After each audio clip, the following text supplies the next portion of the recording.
Welcome to the Artichoke Heart Podcast, peeling back the layers to get to the heart of what really matters, with your hosts, Maggie Butterfield, Ruth Harris, and Gretchen Peters. We're so glad you're here. Welcome to the Artichoke Heart with Dr. Ruth Harris, Maggie Butterfield, and Gretchen Peters.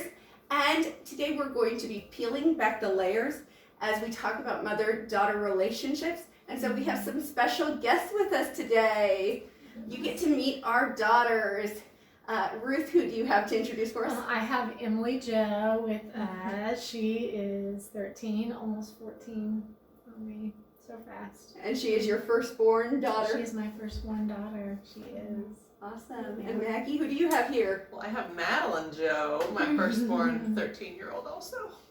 Kind of all the same life season with our firstborn. We really are. And I have my daughter, Valerie, here, who is also 13, but she's my second-born. So you'll get a little bit of some changes there. However, I actually think that she has a little bit more of a firstborn personality. So that's probably part of why she's here. My firstborn is a little bit older and more of an artsy type, but she didn't, this is not as much her thing. so here's how we go. And these girls are all friends, so it'll be kind of fun to hear from you girls today. So we're going to be talking about mother-daughter relationships and asking you guys some questions. Okay, so we're going to start with, what are your best memories with your mom? What things have been just really special times with your moms? Do you want to go ahead and start? Sure. So I love our car talks in the car and at home. Having those like deep talks with my mom are probably some of my favorite memories, because after I just feel relief, because we usually have those deep talks if I'm feeling sad or something. So I feel like those are some of my favorite memories, because I get a lot of good information out of that, and we just feel available to talk to each other. So that's my favorite memories. I love that. That's so sweet. And what about you? Ironically, I also wrote car talks. It seems that the times that we have the most deepest conversations are when we're in the car, and I think those are very important for any kind of family, whether it's also with your son probably. It's just those one-on-one conversations where you either look out the window or you get to talk to someone. And I love talking with Mom. And then also we like going on girls' days and like going to the park and laying in hammocks. And one time we painted. I think it was around fall, so we painted pumpkins. I love that. And shopping. For some reason, Of course. we love going shopping. Awesome. What about you, Valerie? Mine is probably mother-daughter dates. Those have just been one of my favorites, especially because me and my mom just go out for coffee or go get ice cream, and we just get to have deep talks and about our life and stuff. And I've had a lot of good car talks with my mom too. Isn't that funny? I think the car talks are uninterrupted time for conversation. You know, there's so many times, I still have a toddler around here, and you just get interrupted a lot. So you know that you'll get our undivided attention when we have those times. Awesome. Okay, next question. What do you feel you need from your mom most? What things really fill your bucket that you feel like you need? You want to go first, Emily? Sure. So for me, my mom is my comforter. It doesn't matter if I'm having a bad day or something like that, I can always come to her for comfort. She loves physical touch, but I'm not much of a touchy person. So whenever I am touching, I do want to cuddle her. It's for my benefit, and she still loves it even then, which is something that I have realized that I depend on very much so, is when she is always there to cuddle me. And I definitely underestimate how much I love when she tells me I'm pretty or beautiful. It's something that all little girls need that I definitely underestimate. Ooh, what words of affirmation, such a good one. Okay, what do you think, Valerie? My mom comforts me a lot, and that's what I need, like when I'm hurt by someone or just something my sibling said or something. I always just need my mom to talk to. because I feel like when I'm upset, I need to get it out, and my mom is a good listener, which is really good. And probably I agree with Emily, just words really are powerful. Wow, that's so good. What about you, Madeline? I agree with them. Like, I really like, the times where I need her is usually when I am feeling down or sad, and I need her to be there for me if I'm going through things. And I feel like it's a really good thing to be able to like speak freely to your mom and be okay with speaking to her and not feeling scared to do that. So I'm really happy that she's there for me whenever I'm going through struggles or hard times. Wow, this is so good. I'm hearing conversations are super important and comfort. That's really good to, I was thinking as we're talking to our audience here on the Artichoke Heart that like we want to talk to mothers because moms oftentimes they're like, am I doing enough? Am I there for my daughter enough? What does she need? And to hear that you just need those words. You need that conversation, that talk time, helping you guys sort out all of your emotions. What a safe space to do so. Yes. For them to feel safe to do that. That means so much. So good. Oh, thank you so much for sharing already, girls. Our next question, what can be hard in your mother-daughter relationship? This is the one that gets a little sticky. You guys are like, gotta tell you what's hard. Because there's sometimes friction between mothers and daughters, or there's hard things. So who would like to go first on that one? Nobody wants to I answer. don't mind. Oh, Madeline, so she'll take it. I think for me and my mom, we have such different personalities that sometimes we kind of butt heads a tiny bit, but just because like we have different personalities, and sometimes it's hard to because I like talking to my mom, but sometimes like I don't want to talk. Like I'm not a super talkative person, but I do like talk to my mom when I need her. But like if she just keeps asking me questions, I feel like she just really likes to like talk and have good chats all the time. And sometimes I just like as my sister says, I just want to sit and enjoy the ride, Mom, or something like that. But I feel like that's kind of like just the thing that like I feel like also for me again, like sometimes we get in little arguments because I want something, but she tells me that I'm not. She doesn't want me to do that, and it's just little tiny things, but I feel like those are kind of the things where it can be a bit hard. But overall, it's good. That's awesome. Great words. Okay, what about you, Valerie? To be honest, I don't think in my mom and I relationship is that hard. Like we don't argue that much, only because I think I have a lot of the same personality as my mom. We do get each other there. I'm not exactly sure like when our relationship is hard, but I think it's more siblings that kind of affect that. Okay, so sometimes that can. Okay, well, and I do think that's an interesting one, is thinking about how similar or different you are. If you're both extroverts, that might be easier. Introvert and extrovert, that might be a little harder. For sure. What about you, Emily?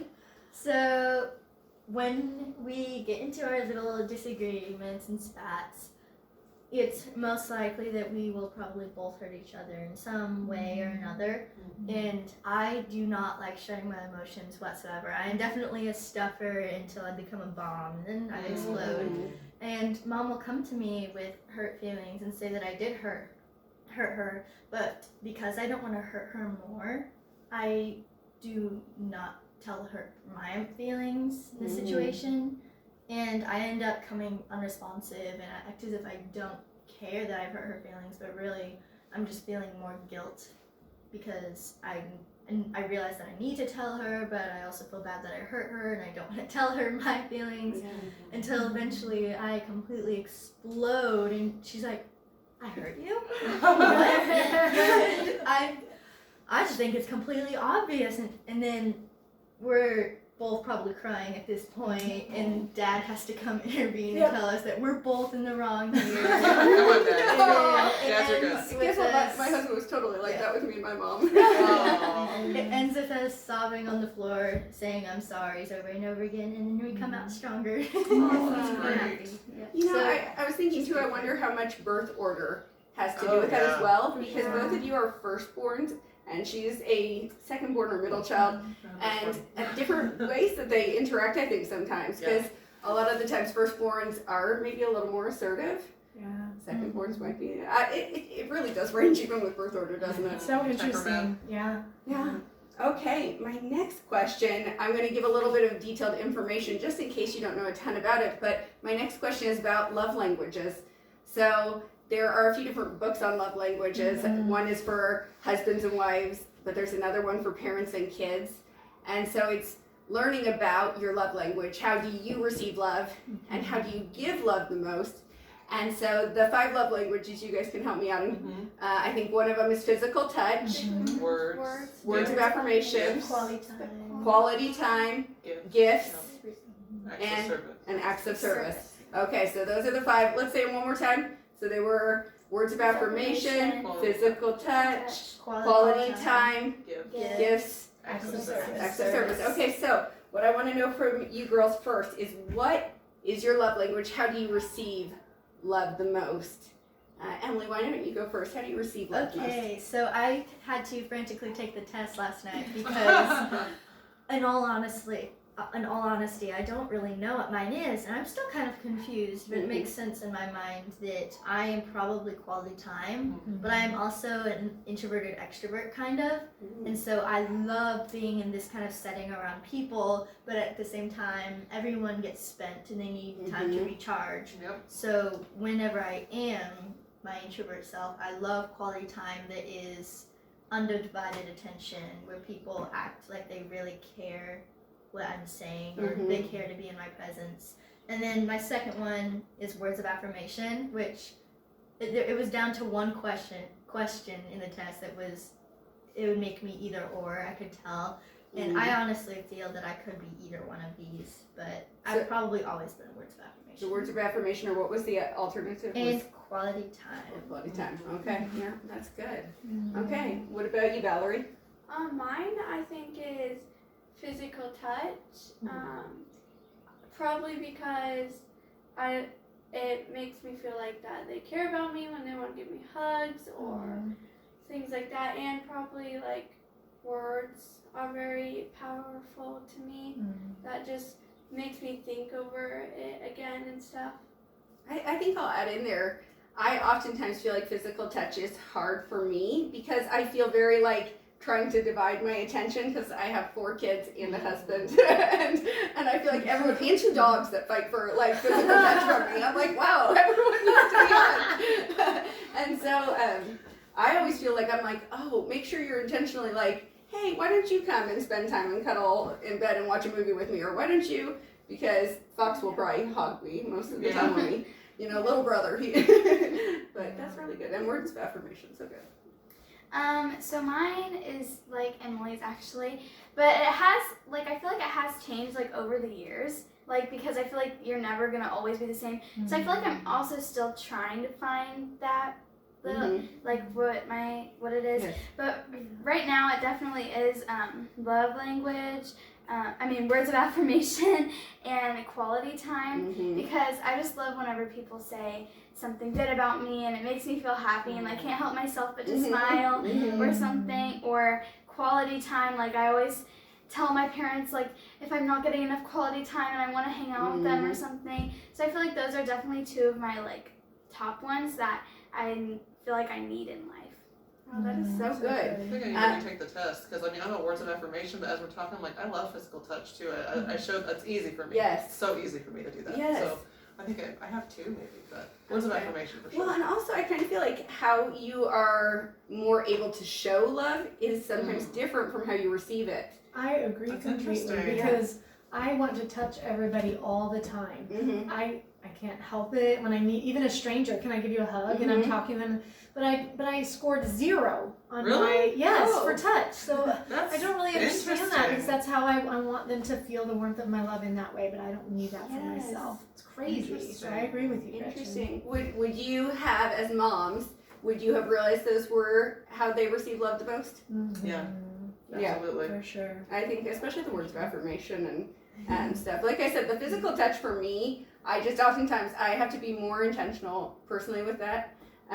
Because that's not your favorite, right? yourself. I do love it. It's just that it's not the way my brain thinks. I understand. So we'll go on to the next question a little bit and see if they can talk about that, which is, what is your mom's love language, and how do you feel like you are able to affect your mother-daughter relationship with that? Valerie, you want to go first? I think my mom's is definitely words of affirmation. Mhm. Because I think that means a lot for her, especially since sometimes she's overwhelmed and stuff, and those words really empower her. That's really good. There's one other for me that might even be above that one. Wait, can you name all of them again? Name all of them again? Okay, physical touch, words of affirmation, gifts, quality time, and acts of service. Acts of service. It's not acts of service.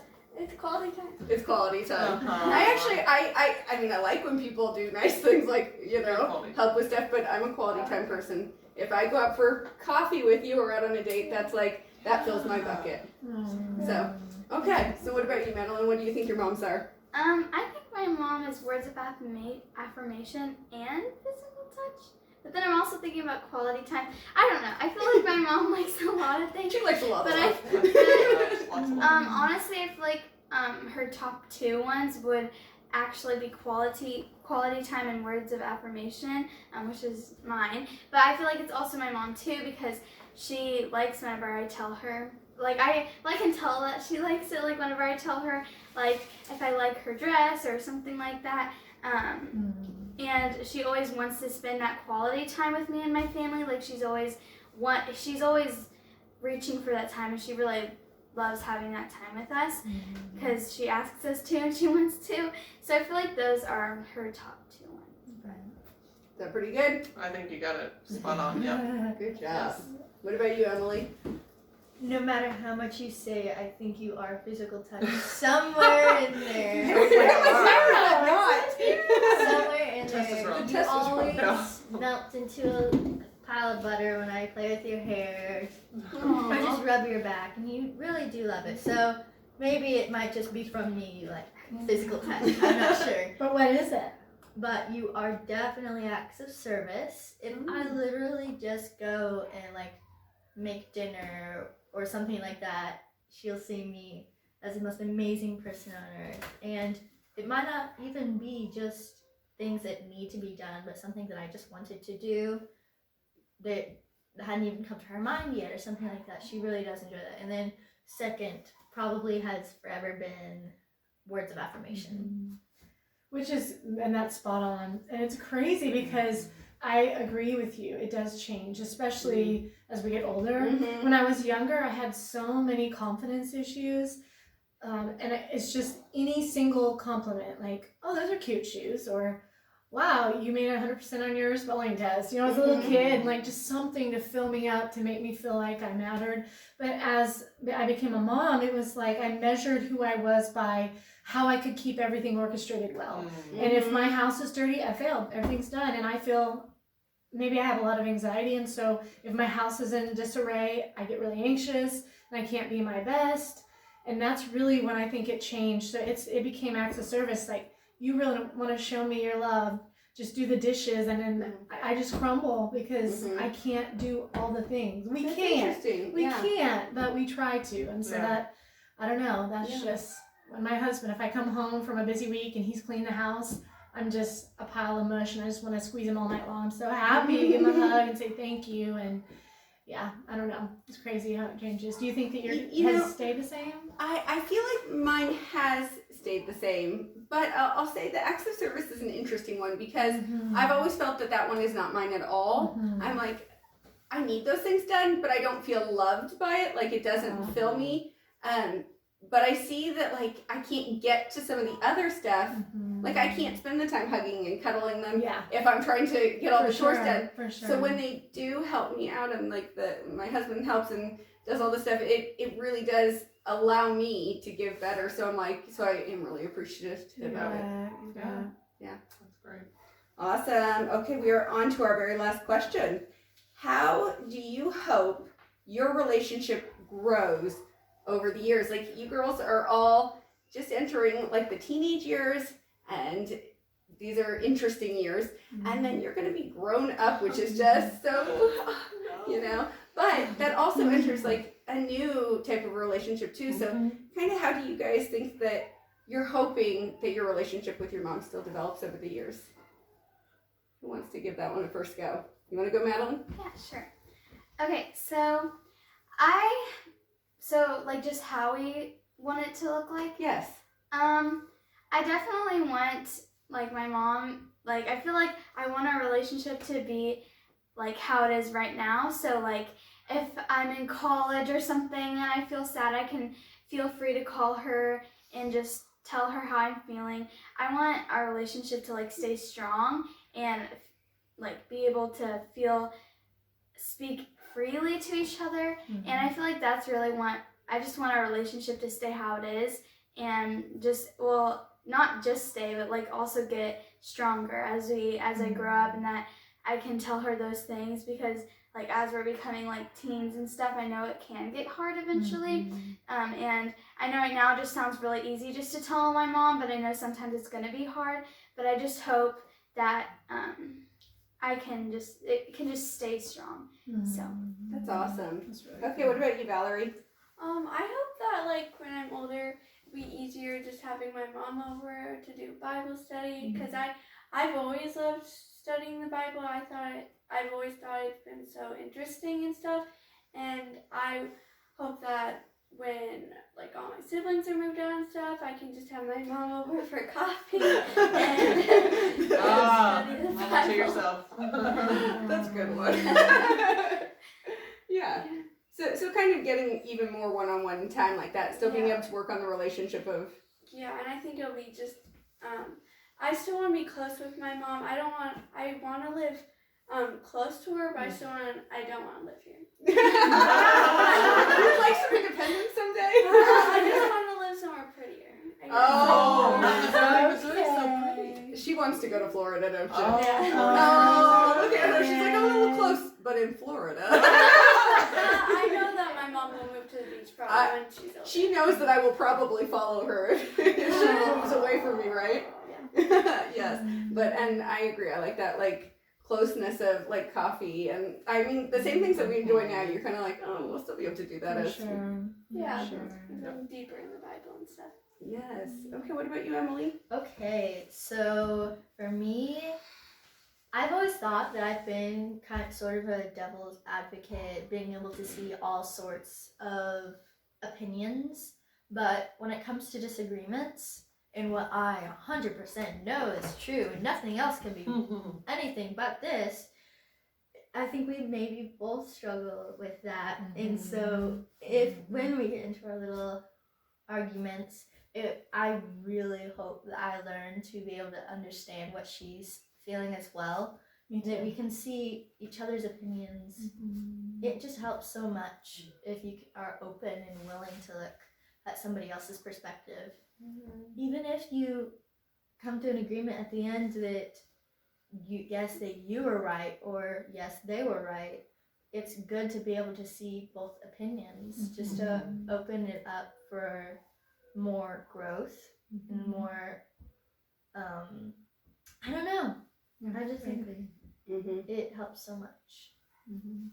Well, this is such a good one to end on, because us moms are also thinking about your futures. You know, we're thinking about, wow, we want to help them as they become young adults and help you with independence. But at the same time, we're also like, how do we find that? What will that relationship look like? We want to have strong things in place now, so that once you are adults and have to move out, that live in a tiny home in the backyard. That's a great idea, isn't it? Yep. Okay, so as we end this episode, we just want to say to moms and daughters, which I hope that maybe some moms and daughters listen together, that this just encourages you to work on your relationships, to maybe go take the love language test, find out what yours are, talk about your relationship and how you can keep growing closer as you get older.